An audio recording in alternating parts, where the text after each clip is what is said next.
Bom dia pessoal, tudo bem com vocês? Hoje nós vamos iniciar uma disciplina que chama-se Enfermagem em Centro Cirúrgico.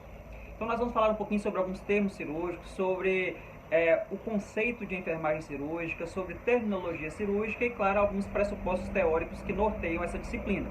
Então eu espero que vocês gostem do vídeo a seguir. Olá pessoal, nós vamos falar um pouquinho hoje sobre enfermagem em centro cirúrgico. Então, a enfermagem em centro cirúrgico é a área da enfermagem, né, que tem como missão prestar assistência integral ao paciente cirúrgico, né, nos momentos pré, trans e pós-operatório. Então, ela tem o objetivo de satisfazer todas as necessidades individuais das pessoas e o seu desenvolvimento, né, o desenvolvimento do seu potencial para o autocuidado. Ou seja, nós vamos assistir de forma holística e integral todos os pacientes cirúrgicos e tentar, da melhor forma possível, realizar um cuidado adequado de acordo com a sua cirurgia para que ele tenha uma boa recuperação e ele possa ser inserido novamente no seu meio social. Eu trouxe aqui alguns termos que a gente vai tratar, né? O primeiro termo é cirurgia. Então, o que é cirurgia? Cirurgia é um método de tratamento de doenças, lesões, deformidades externas ou internas, que por meio de técnicas realizadas, geralmente com auxílio de instrumentos, que a gente chama de instrumentais cirúrgicos, né? E realizados também por um cirurgião que necessita de habilidade manual e cuidado técnico e criterioso de anatomia, será realizado com o paciente. Então, essa cirurgia ela tem alguns objetivos, né? Dentre eles podemos destacar, né, obter tecidos para exames em casos de biópsia, estabelecer diagnósticos, por exemplo, laparotomia exploratória ou exploradora, que é quando o médico faz uma abertura no abdômen para poder diagnosticar uma possível hipótese diagnóstica duvidosa, curar doenças, por exemplo, retirada de tumores, úlceras, miomas, restaurar estruturas danificadas, um exemplo básico é cirurgias plásticas. E podemos também classificar cada grupo de cirurgias de acordo com alguns parâmetros. Então, o primeiro parâmetro que iremos analisar será de acordo com o momento que ela é realizada. Então, de acordo com o momento que ela é realizada, nós temos alguns grupos. O primeiro grupo são as cirurgias de emergência. Cirurgias de emergência são aquelas que devem ser realizadas imediatamente, ou seja, são aquelas que não podem esperar. Então, nós podemos destacar algumas causas aqui: apendicite supurada, na qual será realizada uma apendicectomia, ferimentos a bala de fogo, ou arma de fogo, né? Ferimentos a bala por arma de fogo. Cirurgias de urgência são aquelas cirurgias que devem ser realizadas num período de 24 horas, né? Ou seja, elas têm aí até 24 horas para serem realizadas, então ela também tem toda essa urgência que envolve. Podemos destacar nódulos de mama, né, que tenham suspeita de malignidade, que já até passaram por biópsia, e cirurgias eletivas.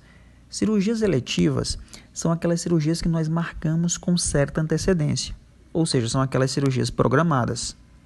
Elas são realizadas a qualquer momento, elas não trazem riscos ao paciente.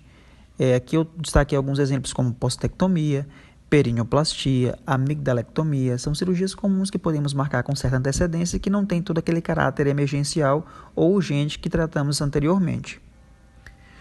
O outro parâmetro que iremos analisar é de acordo com o potencial de contaminação. Então, de acordo com o potencial de contaminação, o primeiro grupo que iremos estudar são as cirurgias limpas. São cirurgias realizadas em tecidos estéreis, bexiga, por exemplo, ou em locais de possível descontaminação, como a pele, sem processo infeccioso. Então, isso é muito importante destacar. Cirurgias limpas, não há processo infeccioso no local. Então, podemos destacar cirurgias vasculares, cirurgias de mama, enxertos de pele. O próximo grupo são as cirurgias potencialmente contaminadas. Então, essas são as cirurgias realizadas em tecidos, né, com uma flora microbiana pouco numerosa, sem um processo infeccioso no local.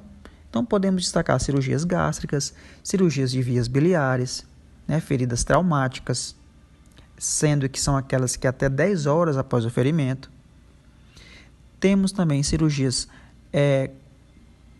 contaminadas, que são realizadas em local de flora bacteriana já abundante, porém sem apresentar processo infeccioso no local.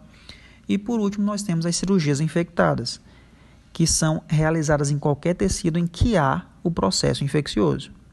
Então, nós temos cirurgias que aí já tem um processo de infecção, tem presença de exudato purulento.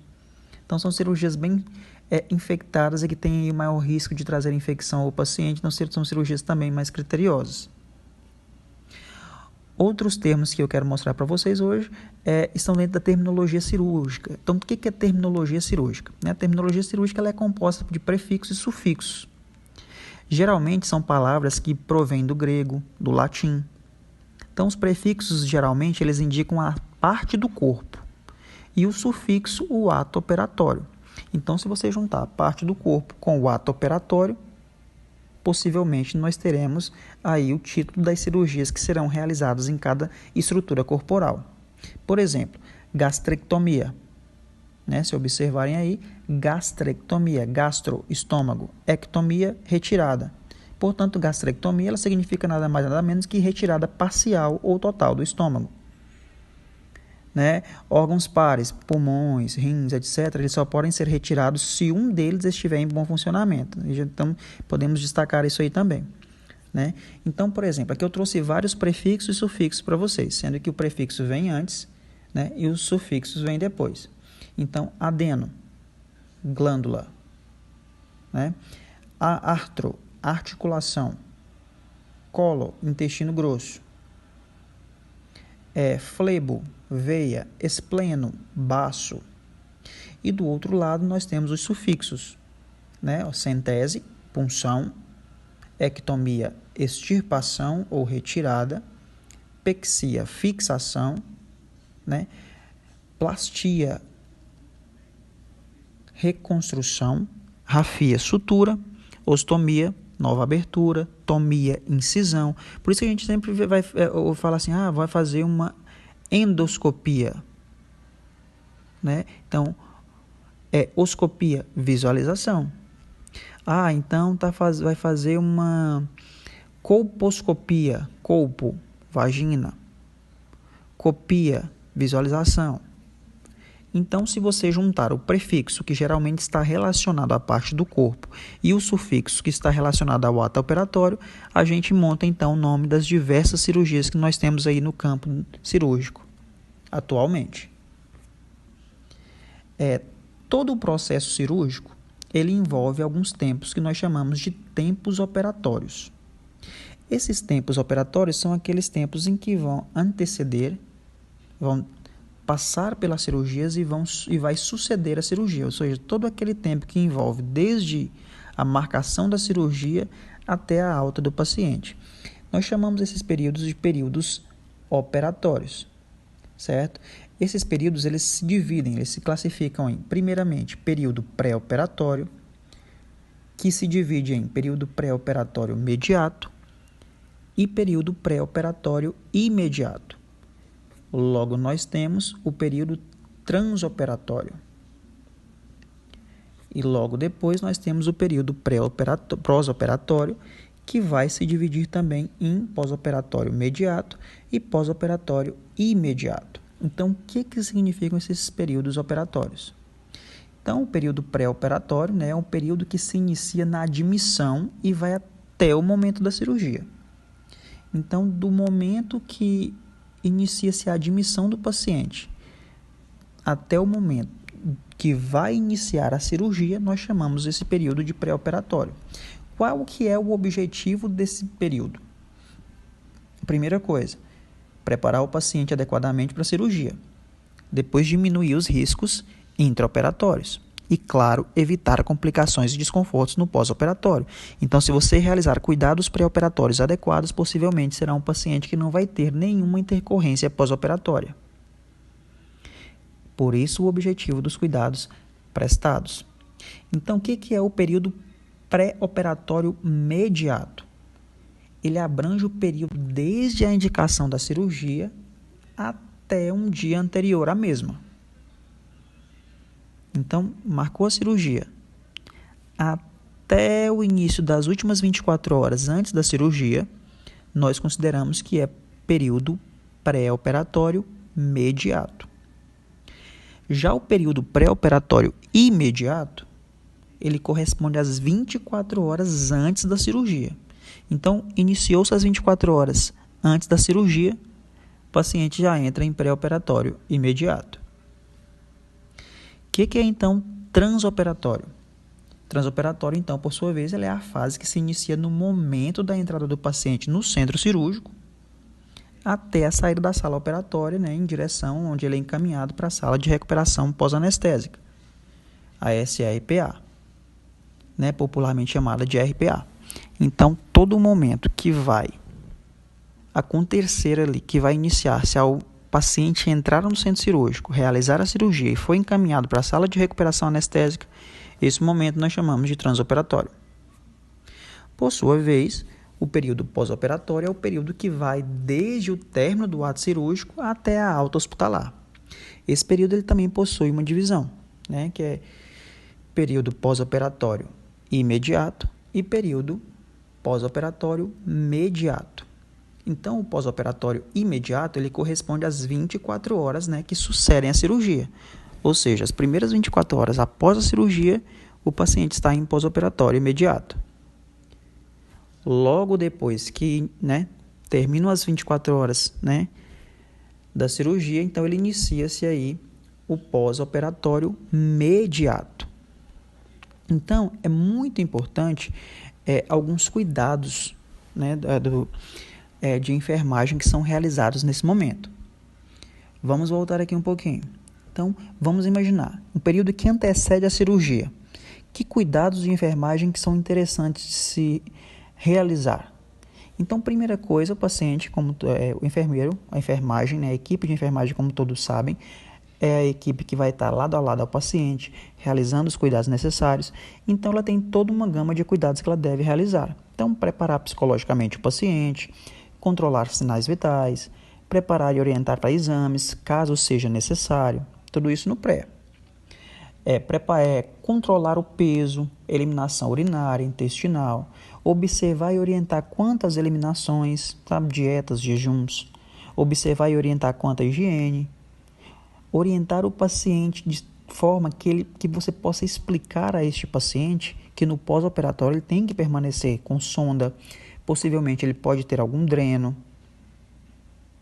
então ele tem que ter alguns cuidados, né? Então tem que observar, tem que falar, olha, existem alguns critérios quanto às visitas familiares, quanto aos alimentos que possam trazer para você de fora. Então são cuidados mínimos, mas que fazem toda a diferença. Chegou no pré-operatório imediato, então já vamos pensar em outras coisas mais específicas, como tricotomia, né, que é a retirada de pelos, como a higiene corporal, como a questão nutricional do paciente, preparo intestinal, observar se as orientações que foram realizadas no pré-mediato, elas foram atendidas. Então, a gente vai ter que checar o jejum do paciente, verificar se houve higiene corporal, se for mulher ou se for homem de cabelo longo, ou mulher de cabelo longo. Então, atentar para prender os cabelos, com toucas, com gorros, sempre todo o equipamento adequado e estéril para que possa oferecer maior segurança ao paciente, né, e minimizar os riscos de infecção. Então, verificar a questão das unhas, retirada de adornos, sempre entregando aos familiares, né, controlar os sinais vitais. São vários os cuidados que podemos realizar. Então, observar a colocação adequada do paciente no leito, realizar a administração de medicação pré-anestésica, ou seja, auxiliar aí o médico que vai realizar, né, tá atento a todo medicamento, a reposição de medicamentos, tá atento a qualquer anormalidade no estado do paciente e anotar, claro, todos os cuidados que foram prestados ao mesmo. Observando então o pós-operatório, nós podemos pensar também em alguns cuidados, né, e alguns objetivos. Então, uma vez que o paciente, a gente preparou ele para a cirurgia, ele realizou a cirurgia, chegou no pós, o que a gente pensa? Vamos então restabelecer o máximo possível, né, as funções fisiológicas desse paciente, né, assegurando para que ele volte à realização das atividades normais o mais rápido possível. E claro, evitando desconforto, evitando infecção e evitando complicações, né, pós-operatórias. A atuação da equipe de enfermagem ela é muito importante nesse momento. Então, é preciso que atente-se para preparo da unidade do paciente, né, que a gente vai observar aí a adequação do leito, né, para receber esse paciente operado, se tem conforto, se é um leito que vai proporcionar segurança, né, a gente vai observar a limpeza geral da unidade do paciente, a arrumação da cama, trazer o suporte para o soro, realizar aí administrar as medicações prescritas, né, manter o ambiente calmo, arejado, aquecido, para que possa minimizar né, as diversas complicações ou até desconfortos pós-operatórios. Então, o cuidado beira-leito é muito importante. Então, é um momento onde os sinais vitais devem ser avaliados com frequência. Então, de acordo com a gravidade da cirurgia, ou até mesmo em geral, de acordo com a rotina de cada lugar. Então, na primeira hora, verifique-se de 15 em 15 minutos, na segunda hora, de 30 em 30 minutos. Na terceira, quarta hora, aí passa-se a verificar de hora em hora. Então, aí depois, a partir das 12 horas, vai alternando de acordo com as condições do paciente ou até mesmo de acordo com a prescrição, né, com a prescrição médica para controle desses sinais vitais. Então, sempre mantenha ambiente tranquilo, observar a perfusão periférica desse paciente, observar as funções, observar a questão de curativo, né, se há sangramento, se há sinais logísticos, que são sinais de inflamação, atentar para observar se há exudação. O que é isso? Se está saindo alguma secreção do local. Se há presença de drenos, sondas, observar o tipo de drenagem, se o exudato que está sendo drenado, se aquela secreção que está ali sendo drenada, que tipo de secreção é, o aspecto, coloração. E observar também, né, as quantidades de líquidos que estão sendo eliminadas pela sonda vesical, por exemplo. Para quê? Para que seja feito um balanço hidroeletrolítico desse paciente, né? Para que o médico possa, então, aí observar a questão de equilíbrio hidroeletrolítico, né? Observar sinais e sintomas e estar atento aos principais sinais de complicações em pós-operatório. Sinais de hemorragia, né, que a gente pode destacar pulso filiforme, taquipneia, taquicardia, prostração, sudorese. Sinais de choque. Observar a questão da diurese. Então, são cuidados que são bastante criteriosos e que devem ser avaliados com bastante atenção pela equipe de enfermagem. Nesse sentido, então, podemos destacar centro cirúrgico. Então, o que é o centro cirúrgico? Então, o centro cirúrgico é o local onde vai acontecer todo esse processo que a gente acabou de discutir. Então, ele é o conjunto de elementos destinados a atividades cirúrgicas, né, bem como a recuperação pós-anestésica, né, e pós-operatória imediata. Então, daqui a pouco eu vou falar sobre as dependências do centro cirúrgico, mas para vocês entenderem, né, o centro cirúrgico ele é aquele local onde vai ser realizada a cirurgia e a recuperação imediata do paciente, ou seja, aquela observação logo após a cirurgia, deve ser feita nas dependências desse centro cirúrgico também, né, numa sala que nós chamamos de sala de recuperação pós-anestésica. Vamos falar um pouco sobre o zoneamento desse centro cirúrgico. Então, ele é classificado de acordo com a área, né? Então, é instituído de acordo com o efeito asséptico, ou seja, com o potencial de contaminação de cada área. Então, a primeira área é a área irrestrita. A área irrestrita, né, nós podemos destacar elevadores, corredores. Logo, nós temos as áreas semi-restritas. Salas de médico, salas de enfermagem, secretaria, sala de reserva de material, sala de material de limpeza, né, recuperação de pós-anestésicos, todos são considerados de salas semi-restrita. Logo, nós temos a sala ou área intermediária, né, que são os locais para guarda de macas, são os vestiários, os sanitários. E, por último, nós temos as salas restritas. Então, salas restritas são os lavabos e as salas operatórias, ou seja, são aquelas salas que devem ser o mais estéril possível, que tenham o menor potencial de contaminação possível, porque é o local onde vai ser realizada a intervenção cirúrgica, ou seja, é um local que deve ser esterilizado, que deve ser limpo criteriosamente para, né, evitar tipos de complicações e infecções no paciente. Quais, então, são os componentes do centro cirúrgico? Então, vamos pensar um pouco na área física desse centro cirúrgico, né? Tem que ter vestiário masculino, feminino, posto de enfermagem, secretaria, que é a chefia, né? Tem que ter uma copa, mesmo que pequena, né? Sala de material para limpeza, tem que haver o expurgo é onde são desprezados todos aqueles materiais que devem ser levados para a central de material e esterilização. Central de material e esterilização é a CME. Nós vamos ter um módulo nessa disciplina que vamos aprender sobre isso depois. Então, nós temos que ter a sala de estocagem do material esterilizado. Então, o material que chega estéril da central da CME, ele deve ser acondicionado de maneira adequada, de maneira para que ele possa ser de fácil acesso, né, quando necessário para as cirurgias. Geralmente são as bandejas cirúrgicas, geralmente são cubas, são campos cirúrgicos. Aí nós temos local para lavabo, nós temos as salas cirúrgicas, salas de estar para relatórios médicos. Então tem sempre uma sala próxima ao posto de enfermagem, onde o médico, eles fazem as prescrições, onde eles discutem alguns casos. Né, sala de repouso. Então, às vezes, hospitais de grande porte que tem cirurgias de urgência, cirurgias de emergência. Então, tem a sala de estar de repouso tanto para a equipe de enfermagem quanto para a equipe médica. Sala para guarda de aparelhos, equipamentos. Sala para transferência de macas. Sala para depósito de oxigênio, dióxido de nitroso. Sala de câmara escura, rouparia. Sala de reserva de medicamentos, então aquela salinha de medicamentos reserva, sala de laboratório de anatomia e patologia, quando é o caso, de acordo com a instituição.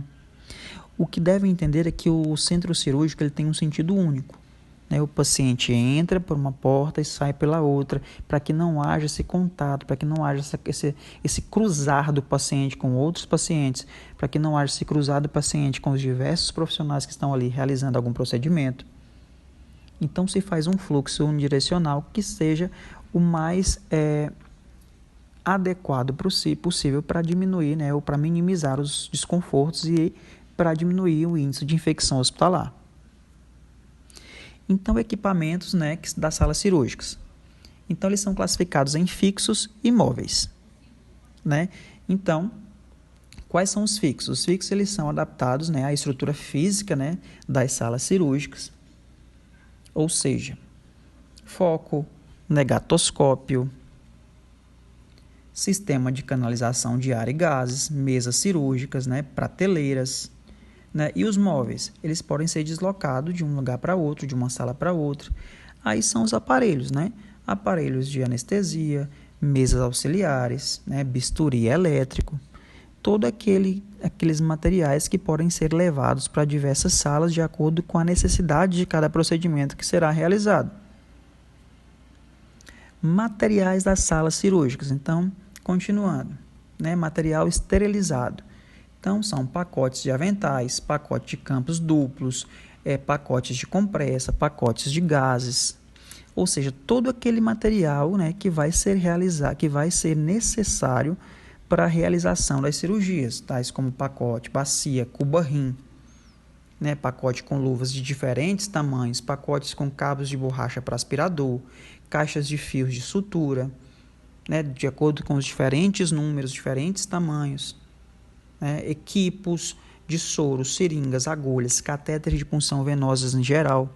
Então, todo aquele material que, de certa forma, vai entrar em contato com o paciente, mas que deve ser de toda forma esterilizado, estéril, para que ele não possa, né, passar nenhuma infecção aí para esse paciente.